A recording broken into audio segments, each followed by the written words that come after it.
If by your art, my dearest father, you have put the wild waters in this roar, allay them. The sky, it seems, would pour down stinking pitch, but that the sea, mounting to the welkin's cheek, dashes the fire out. Oh, I have suffered with those that I saw suffer. A brave vessel who had no doubt some noble creature in her, dashed all to pieces.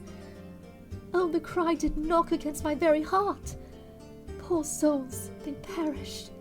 Had I been any god of power, I would have sunk the sea within the earth, or ere it should the good ship so have swallowed, and the floating souls within her. Be collected. No more amazement. Tell your piteous heart there's no harm done. Oh, woe the day! No harm. I have done nothing but in care of thee, my dear one. Thee, my daughter, who art ignorant of what thou art, not knowing of whence I am, nor that I'm more better than Prospero, master of a full poor cell, and thy no greater father. More to know did never meddle with my thoughts. This time I should inform thee, father. Lend thy hand, and pluck my magic garment from me. So, lie there, my art.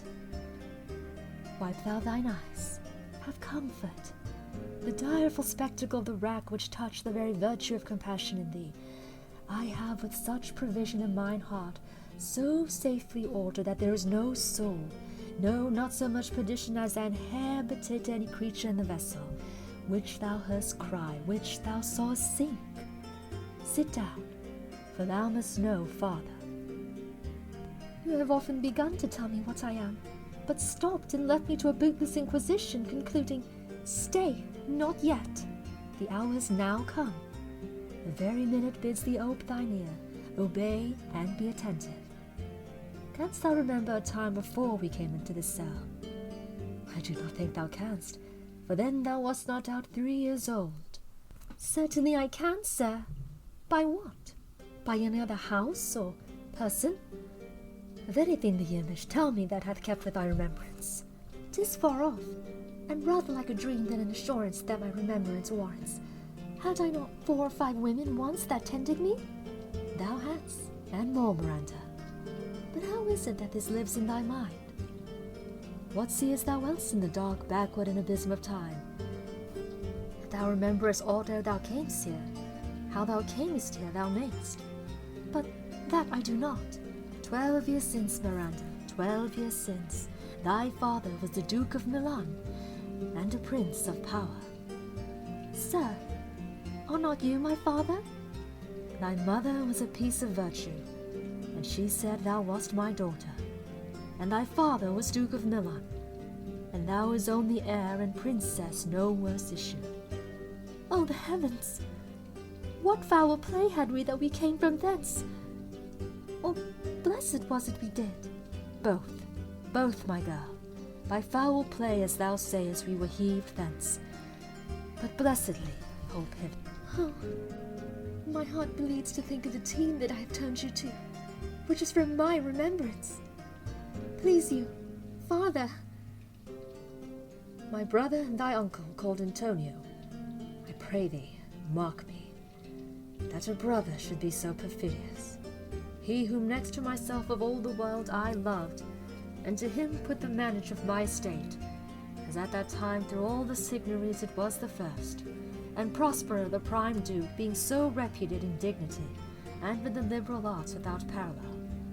Those being all my study, the government I cast upon my brother, and to my state grew stronger, being transported and wrapped in secret studies. My false uncle. Dost thou attend me? Sir, most heedfully. Being once perfected how to grant suits, how to deny them, who to advance and who to trash for overtopping, new created the creatures that were mine, I say, or changed them, or else new formed them, having both the key of officer and office, set all hearts of the state to what tune pleased his ear. And now he was the ivy which had hid my princely trunk, and sucked my virtue out on it. Thou attendest not? Oh, good sir, I do. I pray thee, mark me. I, thus neglecting worldly ends, all dedicate closeness in the bettering of my mind, with that which but by being so retired overprize all popular rate, in my false brother awaked an evil nature. And my trust, like a good parent, did beget of him a falsehood in its contrary as great as my trust was, which had indeed no limit, a confidence sans bound. He being thus lauded, not only with what my revenue yielded, but what my power might else enact, like one who having into truth by retelling it, made such a sinner of his memory to credit his own lie. He did believe he was indeed the Duke, out of the substitution and executing the outward face of royalty, with all prerogative. Hence his ambition growing. Dost thou hear? Your tale, sir, would cure deafness. To have no screen between this part he played and him he played it for, he needs will be absolute Milan. Me, poor man, my library was dukedom large enough. Of temporal royalties he thinks me now incapable. Confederates, so dry he was for sway, with the King of Naples to give him annual tribute, do him homage, subject his coronet to his crown, and bend the dukedom yet unbowed. Alas, poor Milan, to most ignoble stooping. Oh, heavens! Mark his condition and the event. Then tell me if this might be a brother. I should sin to think but nobly of my grandmother. Good wombs have borne bad sons. Now the condition. The King of Naples, being an enemy to me inveterate, hearkens my brother's suit, which was that he, in lieu of the premises of homage, and I know not how much tribute, should presently extirpate me and mine out of the dukedom, and confer fair Milan with all the honours on my brother. Whereon a treacherous army levied one midnight, fated to the purpose, did Antonio open the gates of Milan, and in the dread of darkness, the ministers for the purpose hurried thence, me and thy crying self. Alack, for pity! I, not remembering how I cried out then, who cried o'er again.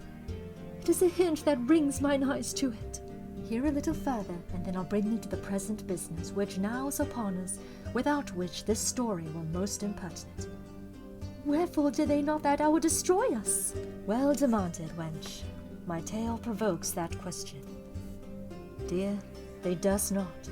So dear the love my people bore me, nor set a mark so bloody on the business, but with colours fairer painted their foul ends. In few, they hurried us aboard a bark, bore us some leagues to the sea, where they prepared a rotten carcass of a butt, not rigged, nor tackle, sail, nor mast. The very rats instinctively had quit it. There they hoist us, to cry to the sea that roared to us, to sigh to the winds whose pity, sighing back again, did us but loving wrong.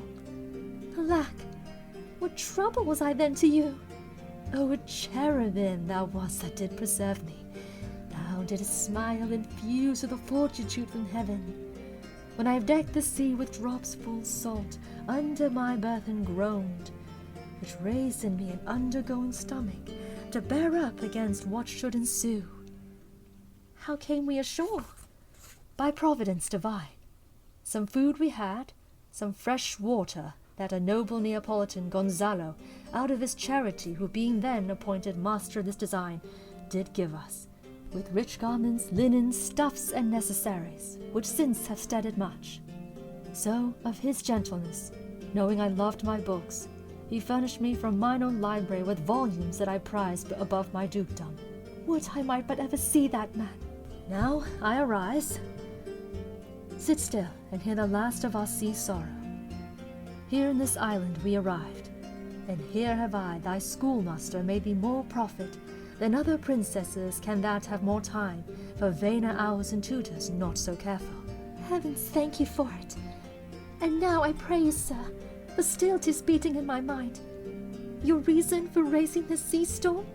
No, thus far, for, by accident most strange, bountiful fortune, now, my dear lady, hath mine enemies brought to this shore, and by my prescience I find my zenith doth depend upon a most auspicious star, whose influence if now I court not but omit, my fortunes will ever after droop. Here cease more questions. Thou art inclined to sleep. 'Tis a good dullness, and give it way. I know thou canst not choose.